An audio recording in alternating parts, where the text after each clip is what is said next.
From the studios to the stages, and from the canvases to the screens, we're diving into the passions and projects that drive our creative community forward.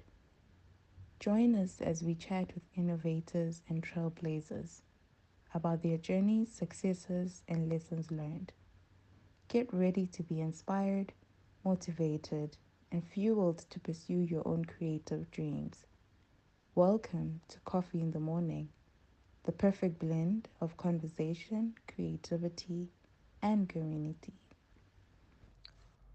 Good afternoon. How you doing? Thanks for the questions. So let me start with one. What inspired you to get into the world of events and experiences? It's of course through travel and seeing and interpreting how the rest of the world um, appreciates and takes it in, and I wanted the same for my city and my country. Thus, it began as a mixture of many different cultures, many different things that I saw, many different businesses, many different emotions that then put together this one big event.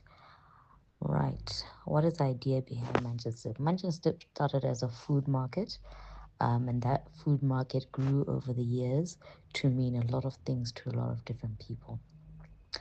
What was the idea behind it? The idea was to get people in Blawayo proud of the ingredients that they have and to seek confidence in building different street foods from them, different menus from them, and really just challenging rather challenging the way they're supposed to be made and, encourage people to, almost find food sexy, right?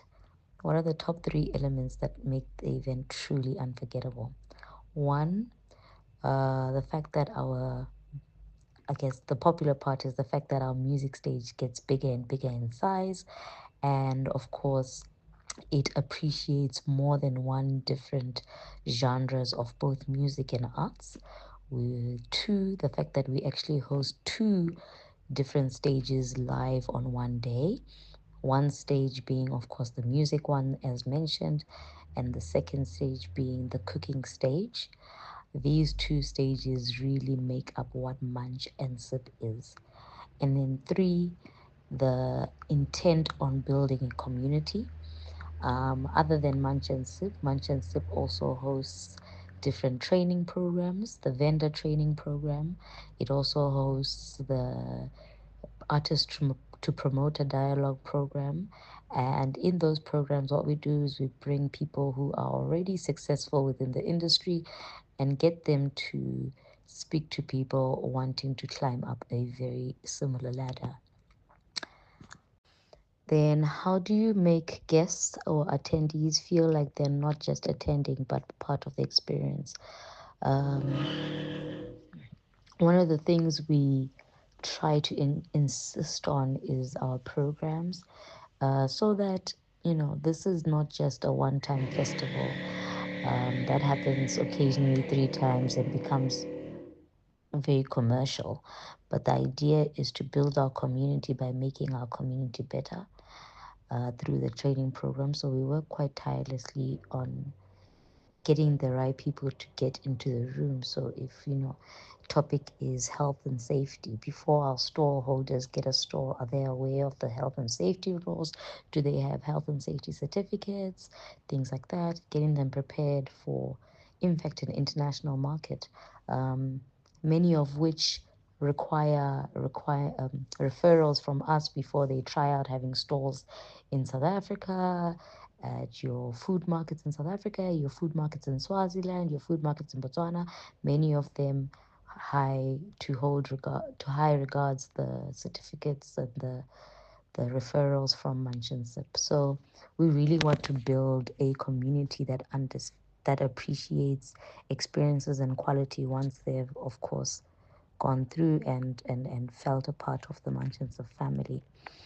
Likewise, for the music, we've done some work with um, British Council and K Media to ensure people that have gone through Um, Various programs are well equipped to perform to large stages, so that they don't take music or as a hobby, but as a possible career, right?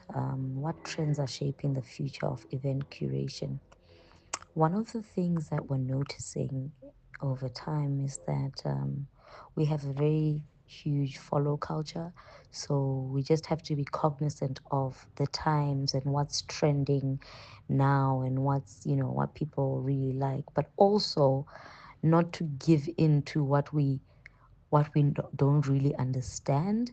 So one of the things we do understand is that music is a language. Music comes in different forms and arts, and music can be reggae, music can be hip hop, music can be house, music can be mapiano, music can be jazz, and all that needs to be celebrated. It's within its own right. So, but we still need to be quite cognizant of where exactly you're presenting that music and how the people you're presenting it to understand it. So yeah, when trends start to shape the event, you just need to maybe take a sit back and take in what the trends are and ensure that they suit what you're trying to build. What does a successful event mean to you, to a personal level? I, as Mandipa, think a successful event is one that speaks to, at all time, speaks to the values of the festival and speaks um, to what you're trying to build. So if the purpose of the festival, in this case, in this scenario, is to become a food and drink festival, right? Food and drink must always take the center stage.